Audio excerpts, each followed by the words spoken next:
Welcome to the April 19th edition of the PFF Forecasts. We are just a few days away from the NFL draft. NFL draft props starting to proliferate a little bit more. So we're going to take this approach until the NFL draft comes. We're going to give out our favorite draft props each episode leading up to the draft so that no matter where you are listening, when you are listening, you can become a member of the printing press and get ready to rock here. This is the time when money is made. It is the time that sportsbooks do not want to have to put bets on the board. They do so reluctantly, and we will capitalize. We'll also talk about a little Trey Lance and where he might end up. I shed a tear and reminisce about the great Justin Fields syndicate that once was. Let's rock.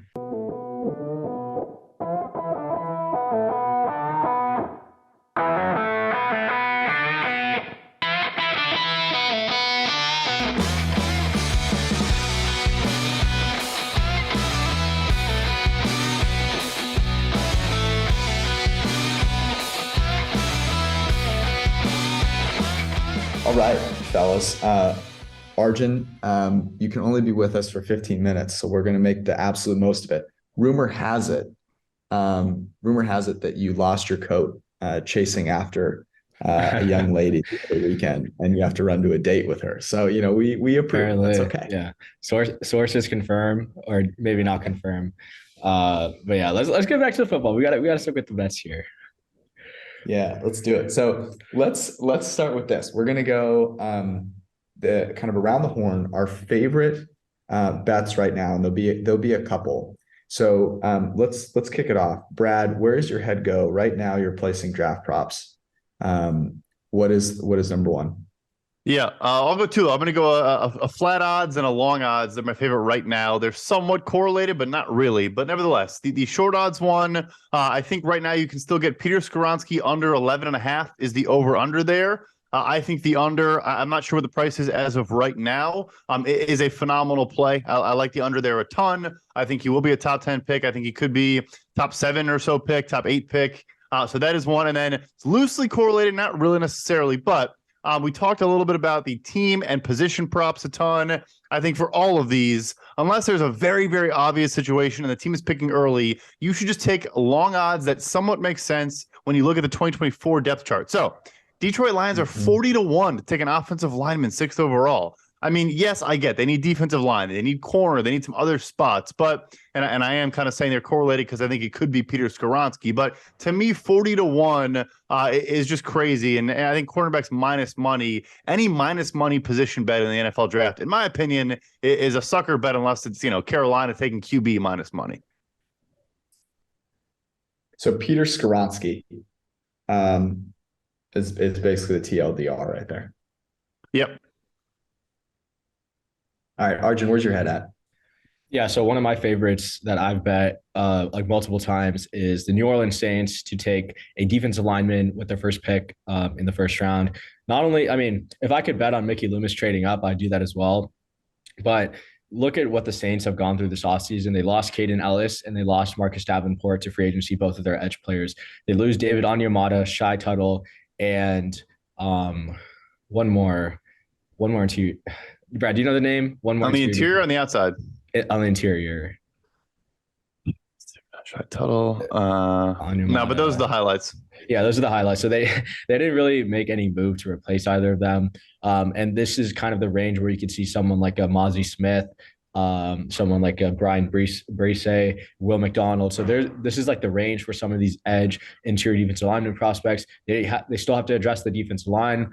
Mickey Loomis, throughout his tenure since 2011, he has the most draft capital allocated to the edge and interior defensive lineman positions together in the top hundreds with their premium picks. So he's someone who would do that. Dennis Allen, defensive head coach, obviously he's going to try to get guys that fit his system. So I really like Saints to draft a defensive lineman. I would take it at plus money. It's plus 100 on FanDuel right now. That's like by far my favorite bet of this draft cycle as of right now. Interesting. So there are a few interesting ones, and I should call this out. So I'm in Ohio right now, and FanDuel is offering me one draft prop. That's a Stenson Bennett draft prop. So that's exciting.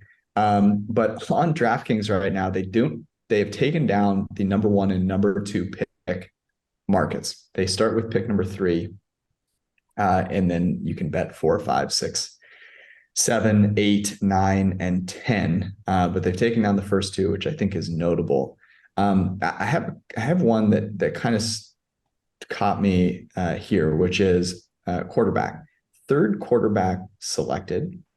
Will Levis is plus 100. Anthony Richardson is plus 120. And CJ Stroud is plus 350. And I kind of wanted to, Hendon Hooker, by the way, is 9-1. I don't think it'll be Hendon Hooker. But I am curious your guys' take on CJ Stroud at plus 350. So all that has to happen is a team has to like Anthony Richardson or Will Levis a little bit more than CJ Stroud. I feel like CJ Stroud like jumped into the consensus number 2 or number 1 guy because of Carolina trading up. But is there any evidence to say that like that's actually the case? And if so, getting over 3-1 odds kind of intrigues me there. I would bet that for sure. I think he's going to be the third quarterback taken. I think Richardson will go ahead of him. Yeah, I agree. I think if you look at how the draft could shake out, right, the second and third overall picks, it doesn't really seem like they're in high demand anymore for whatever reason. I know we had a lot of talk about the first 4 picks are all going to be quarterbacks. I don't necessarily know if it's going to be that way anymore. And we could see a scenario where it's Young at 1, and then Texans balk on a quarterback and they go Anderson, and then Cardinals can't find a trade partner, so they're taking a non-QB. And based on the Colts, I do think they would probably take a quarterback. I think it would be Richardson because Shane Steichen, their head coach, has worked with Justin Herbert. He's worked with Jalen Hurts. So he's seen what a big arm and a dual threat quarterback can do. Richardson kind of fits both of those bills. And then it's just between Stroud and Levis. I think Stroud would be picked before Levis. And it does seem like most teams have Levis as QB4 on their board. People have really talked about the Texans really liking Levis. So if there was a team to take Levis, it would be the Texans. I don't necessarily see the Raiders or the Titans taking Levis. So I do like that bet. And Stroud, I think, would be the third quarterback off the board if non-quarterbacks go 2 and 3. Yeah, that's kind of my take as well. And you could see it also, Brad, your latest mock draft, which people can find on Twitter using the PFF mock draft simulator, is indicative of that. I think you have quarterback kind of spread out over the course of the first round. And I think that also increases the chances here of Stroud being third. So that's kind of my favorite one at the moment. Let's keep this going. Brad, what's your next? Yeah, so I mean, Arjun should jump into it a little bit. We talked about it, but the over 5.5 defensive backs. Do you know the price on that right now, Arjun?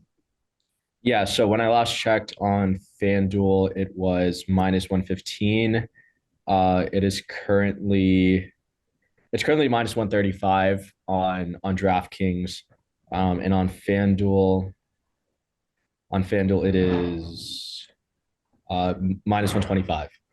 Okay, so I don't love the price. I still do think it's going to hit. So I'll pivot, and maybe you can talk about that one. Obviously, you show that to me. So I'll do another team one. The Packers are 4-1 to go defensive line. I think you're getting a ton of bets on wide receiver, on tight end. They're sitting at 15.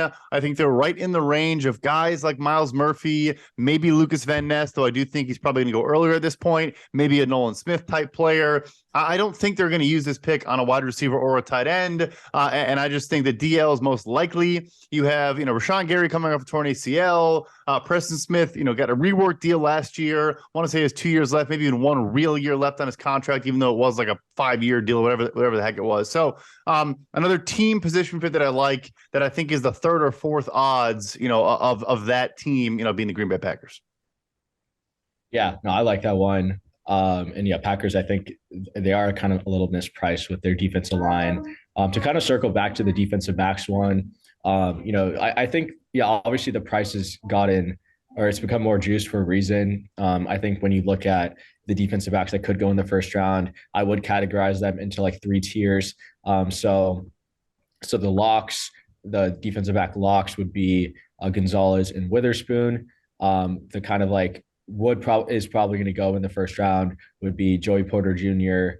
and Deontay Banks. So that's 4. And then Emmanuel Forbes, I think I would throw in there as well. I think he's been getting a lot of love. And then you just need one of someone like Cam Smith or Brian Branch to kind of go in that top, 32. And I think because Brian Branch is kind of seen as that safe prospect or someone who can play safety or slot corner, a team like the Jags or a team, I don't know, maybe even like the Eagles could look to take him, and that would, cash the over. So you kind of have five really locked in, I think, and then you just need one of the Branch slash Cam Smith to kind of hit. And because I think DBs are always necessary and teams will kind of always want DB depth, I think you'll see a team kind of pay up for that. It's interesting because I was looking at like draft position. I think that can give you, those markets can give you a little bit of, a thought to what's going to happen here. Joey Porter Jr.'s draft position prop is 16.5, but it's minus 275 over, plus 205 under. So I don't know why they haven't just moved it at this point. But it's notable to me that it's that high, right? And I guess that, obviously they're saying it's going to go over. So maybe it's really true numbers somewhere in the 20s. But that was not something that we were thinking, or at least I wasn't thinking about even a couple of weeks ago. And I don't think did he test really, really well, but or not that well at the combine, and his pro day was really good. But he tested better than expected, but the expectation was not very good. He basically was just like not so bad that it knocked him way down boards. Yeah, but I think that's indicative of some of the movement up with the defensive backs. Is there a question for you guys? Is there a position that needs to kind of fall out for that to happen? And is there one that you think slides more than others? Because this to me feels like corners moving up, right? Generally, you see teams prioritize the bigger players, defensive linemen, guys that are going to be more rare from a physical perspective earlier on. And you see some of those corners slide. I mean, you guys have been at the forefront of the analysis that shows, right, that the surplus, the value that you're getting by drafting a corner late is generally going to be higher than that of, someone like a defensive lineman. So it's better to wait on those positions. So is there a slide that's happening that results in this, do you guys think? If I had to guess, I would say the slide is receiver, where I think it legitimately could be three receivers, and Quentin Johnston might not be a first-round pick. Wow. And then I would say, maybe offensive line as well, where a guy like Anton Harrison, who, is getting mocked in a lot of first rounds, maybe slides out, and then you don't see any centers, any guards like an Osiris Torrance. Again, those guys aren't really popular mocks, but you'll see Joe Tippmann, you'll see John Michael Schmitz, you'll see Osiris Torrance. I would guess that if we get this run on defensive backs, it's because none of those guys actually make it into the first round. That's interesting. Do you think that the linemen are sliding or wide receivers, Arjun? Yeah, I do. I think Quentin Johnson is probably someone who's, as people watch a little bit more of his tape, maybe don't like him as much. And the Zay Flowers, Jordan Addison hype, I think, has been increasing ever since, I guess, the combine ended.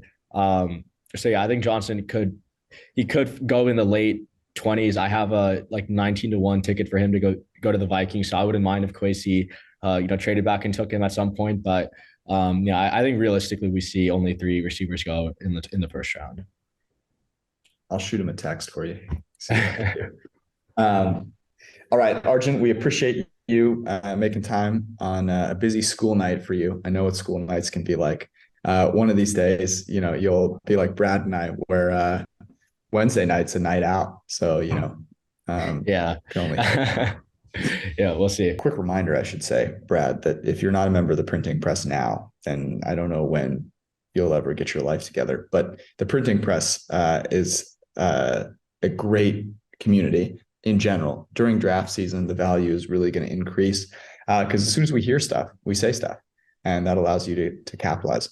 It also appears like there's a fire alarm that's going off in the building. So hopefully I don't go down with this being the last thing that I ever say, but go join the Printing Press Discord. The link is in the description, and you can also find it on our Twitters. It is a great time to join. Also, get yourself a PFF Plus subscription. It is equally a good time to get that as well because it's 40% off right now. Yeah, Draft 40 is the promo code. That means you get the draft guide, the new version dropping in just a week. You get all of the great written content and analysis. You get the draft guide that's dropping after the draft. That's going to have free agency and draft, so a full off-season grade for your team. All of the player profiles organized by team. You get the premium mock draft sim, no better time to get that. And with an annual subscription, you get all of the fantasy and betting tools for next year. So go get yourself locked in, pff.com and the PFF app. All right, Brad. It just a few short years ago, the San Francisco 49ers traded 3 first-round picks, right, to go up and get the 3rd overall pick in the draft. They moved from, I think it was 12 to 3. And that was the beginning of the syndicate on the PFF forecast. We had a no Mac Jones syndicate, was a little bit of a Justin Fields syndicate. We actually ended up getting a lot down on Trey Lance at plus money. The biggest ticket I had was him at 11-1 right when the news broke on Trey Lance. Trey Lance ends up getting picked, obviously, by the 49ers. Is that potentially coming to an end? Yeah, I don't know if it's going to happen during this draft. I think the big thing here is just like you can't make a snap decision while Brock Purdy continues to recover with the elbow injury. But and I know this is going to just make you shudder down your spine. Look, you go ahead and sign Sam Darnold, so you do have a starting option for the first couple of weeks of the season. Yes. If there's a disaster scenario. But look, I'll tell you, I probably mentioned it on this podcast months ago. I did not expect him to be starting again in a San Francisco 49ers uniform. I still don't. I'm just not sure it's going to be a draft trade, but I think teams like the Tennessee Titans, the Minnesota Vikings, he's from Minnesota, and the Houston Texans too now. If the rumors are true, they do not want to take a quarterback. In Houston, you, of course, have DeMeco Ryans and PFF Bobby Slowick. Bobby might know Trey Lance's strengths and weaknesses better than anyone in the entire NFL. Wasn't he the quarterback's coach in San Francisco? Or whatever his title was. And then in Tennessee, of course, you have Rand Carthon, the new general manager. I think they're a team to keep an eye on as well. We've mentioned they're in the quarterback market, in the draft and all these spots. So those two, and then like I said, Minnesota, just because they obviously need to replace Kirk Cousins going to the last year of his deal, cannot be franchise tagged. Old regardless. I think. But let's say before week 1, if Brock Purdy, the elbow heals over the next couple months, I think he will be on a different roster before week 1. The Kwesi Lynch relationship is also noteworthy for Minnesota, right? It's much easier to get a deal done with people than people you don't. And Lynch, I think, has proven to be good at getting deals done, right? He's made a lot of trades. I think that needs to be thought through when you're considering the chances of someone getting traded, right? This is a human interaction between two guys that have generally a lot of ego. So if they're not kind of predisposed to getting that shit done, it's probably not going to get done. The Texans one I think is fascinating. Am I right in saying, and maybe I'm mixing up quarterbacks, maybe this was Brock Purdy actually, but I thought that Bobby Slowick was actually the guy that beat the drum for Trey Lance. Was he not? That sounds to me like an article that may have been about Brock Purdy. So I could be wrong on that one. That's what I was thinking. Okay. Yeah. So, but I know he was beating the drum for someone because John Lynch mentioned it. He was like, our guy, Bobby Slowick, said, hey, check this guy out. And it makes sense that it was Brock Purdy because I think I read it last year. And they certainly weren't saying that about Trey Lance last year, promoting anyone that said anything about Trey Lance. So, I think that it's interesting. The Texans are either going to be the number one team after him or the last team after him, right? Because if the Niners are giving up on him, is Brock Purdy that compelling? I would say this tells you a lot more about Trey Lance than it does Brock Purdy. That's my take on this. I completely agree with you. I really do. The comments to be so, you go from last year, this is Trey's team, all those things to, Rappaport said it today, don't take my word on it. With all due respect, his tweet was the most obvious where the source came from in the history of tweets from insiders. But also he was like, don't care about my tweet. You heard at press conferences from Lynch and Shanahan, this is Brock's team. Brock's the guy. They clearly have moved on. Why that's the case, we don't know. But like you said, would that also apply to Bobby Slowick, to DeMeco Ryans, to Rand Carthon? I don't know. Right. I think it's also just a classic, we could fix him. We believed in him at one point. We can get him in here. He's still 22 years old. He still has barely played any football really at all at a competitive level. But yeah, no, it's a good point. Their connection is either a positive or it's a strong negative. Yeah, it could be a big negative. And I think that would probably translate Quasi's got to be, still able to kind of get some of that insight. He was there, I think still. No, he was in Cleveland when they picked him. Mm-hmm. But what? So I think it makes sense to wait until. I don't think it'll be a draft trade. I agree with you because it feels like another quarterback getting injured, makes the price go up a little bit at some point. But let's say that this trade happens, closer to the season. What's the realistic compensation here? Because as soon as you put a guy like Trey Lance on the block, the price goes down, right? I don't think they have a lot of teams necessarily calling in, beating down the door for him. So you kind of have to go out and search. So that to me drives the price down. What do you think, Brad?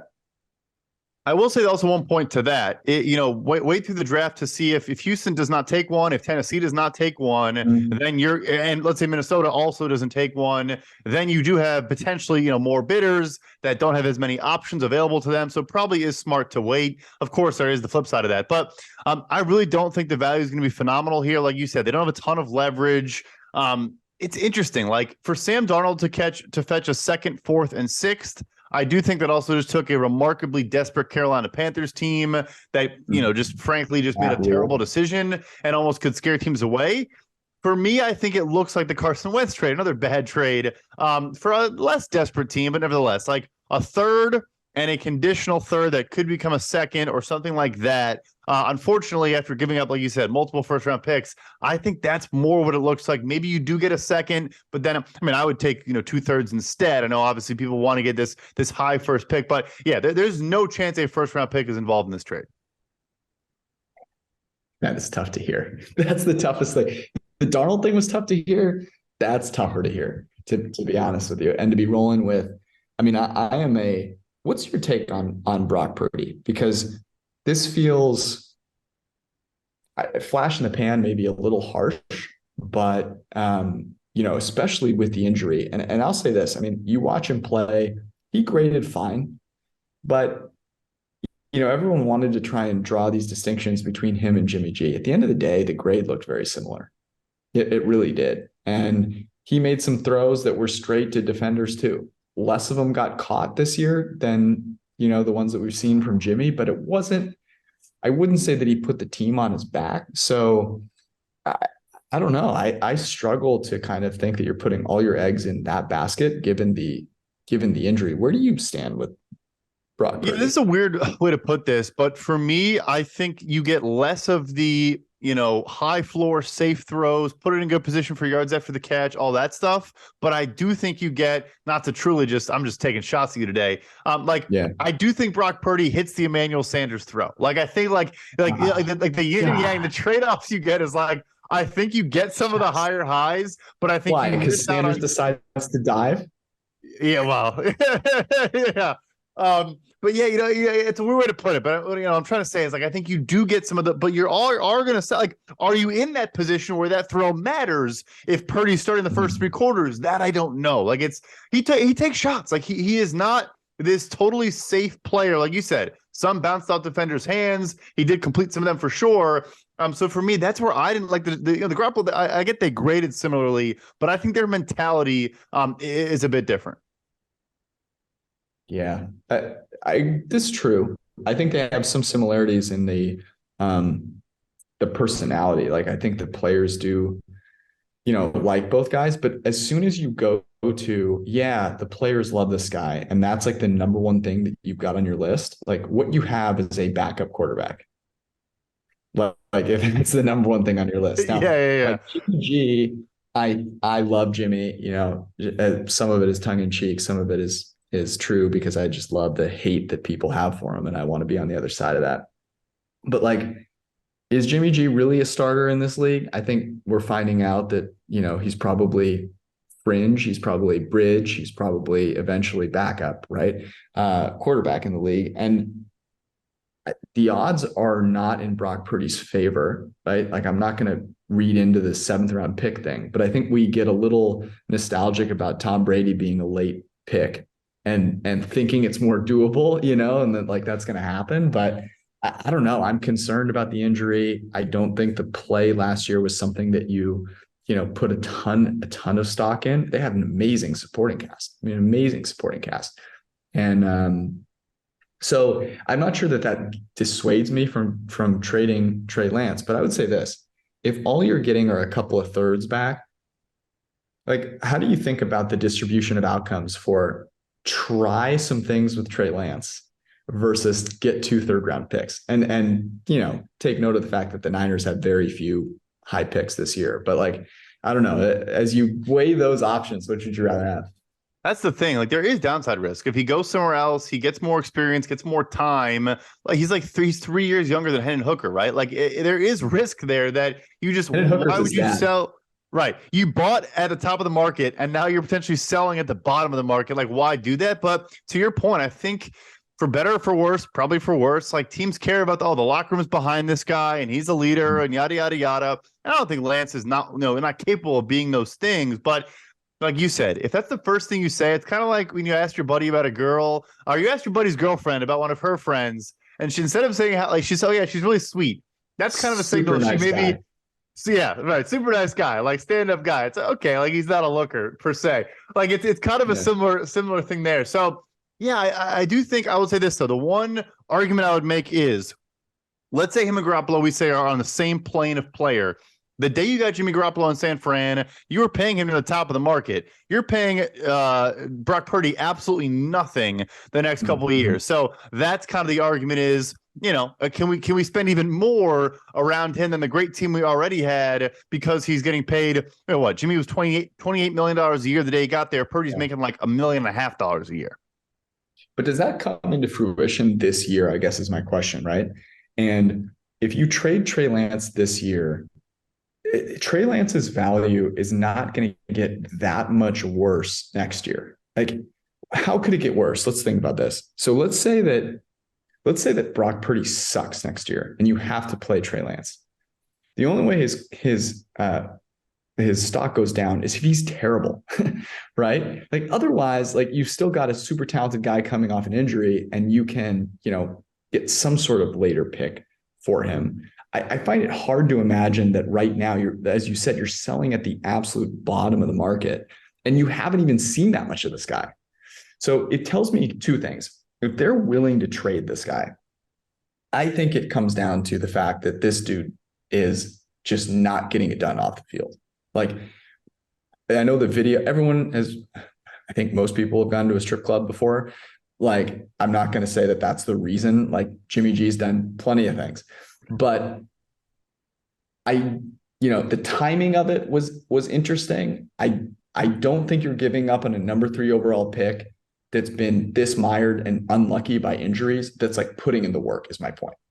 Like, I don't disagree. It feels like there's something more than football there.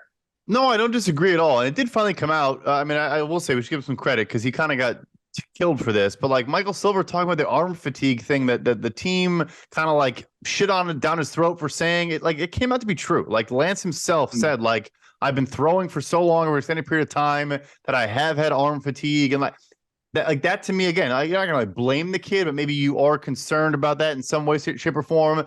It can't just be like, yeah, he just like stinks in practice, or like we've heard he's a super smart guy. I don't think he can't grasp the playbook. Like, I don't think that's the case either. I hear you. I mean, yeah, you never know, but the energy we're getting, it does seem like there's more going on there. It's like you said, like, why else would you give up just so easily and so cleanly? Just like, oh yeah, we're just gonna move on now. With a guy that you're moving on to that is injured already. The thing about this super smart guy, we talked about this with the S2, and actually Chris was talking about the S2 in the office this week, and the whole super smart thing. There are plenty of super smart people out there that can't actually go out and run a football play. Yeah. Now, why do I bring that up? It's nothing to do with the fact that Trey Lance isn't a football player. He obviously is. What he did at North Dakota was very small sample and was, as we talked about, like they were winning all this. Every time he stepped on the field, they were winning. They were winning by a lot. And he had a huge athletic advantage over, the players he was playing against. So, I don't know that necessarily those smarts, it's not that they won't carry over, but I think it could take more time, right? As opposed to like, it's just going to kind of like Bryce Young. I expect Bryce Young to step on the field and diagnose things and be on the money, right? because he's gotten all that time and attention in those situations, in those high stress situations with great athletes on the field. So I think if from my standpoint, I would hold on to him for a year and kind of play the cards a little bit. Trust in Kyle Shanahan if things do work out to get the most out of this guy. And if you need to cut bait the next year, and go all in on Brock Purdy. Yeah, I think it makes sense too, because you're also talking about a guy who the 5th-year option decision is not this offseason, it's the following one. So look, you do lose some value, the fewer rookie contract years you have, but it's not like, a team still could get that second year. Let's say he does make a couple starts, looks pretty good, but you're still a Brock Purdy fan. Like there's certainly an argument there. To the smarts thing, I mean, this is going back to like Billy Beane type stuff, but yeah, there can be paralysis by analysis. I mean, you also don't want to you want to turn your brain off sometimes and just play a sport and not think. And I'm sure a quarterback that definitely applies, where you start seeing ghosts, or whatever Niners legend Sammy Darnold said back in the day. So it kind of does go both ways. Yeah, and maybe he obviously had a terrible injury, Trey Lance did, but if someone's going to figure out a way to get something out of him, you got to think the guy is Kyle Shanahan. Yeah. So it's very, very interesting. Well, I'll follow this very, very closely. I'll let you know if I get any insider information, from all my sources in the Bay Area, see what Trey Lance has been up to. I will note, and I say this because I am noted for doing lots of scouting on Instagram as far as draft prospects go. I haven't quite done that to the degree that I normally do, but I did so heavily that year because I was an interested party. But Trey Lance has been on vacation for like the past 2 weeks. So I don't know if there's any correlation to those pieces, but I saw some, it didn't look like he was partying. It looked like he was on a boat in Hawaii, it seemed like. And just a lot of his pictures, his posts were similar, I think, to what you'd expect from like most couples on a romantic trip, where it's just like, look at this beautiful ocean, look at this amazing mountain, look at this great beach. And he wasn't like in any of the pictures. So that's my social media update. That's your high level Instagram analysis. Maybe you got like some hair plugs or something, so you don't want to be in the pictures. That would be the most positive thing to come out of it. Yeah, you should hit up Lewis Hamilton. He can help him out with some high quality hair plugs. I think his trade value goes up like a touch if he has a better hairline. I'll just put it out there. It's surprising that just the picture of him working out with Mahomes didn't have like the Sean McVay effect, right? Where like if you're a head coach photographed in a room drawing up a play with McVay, you're a head coach the next day. I don't know. Maybe that's because he spent some time with Jackson Mahomes learning some TikTok dances afterwards.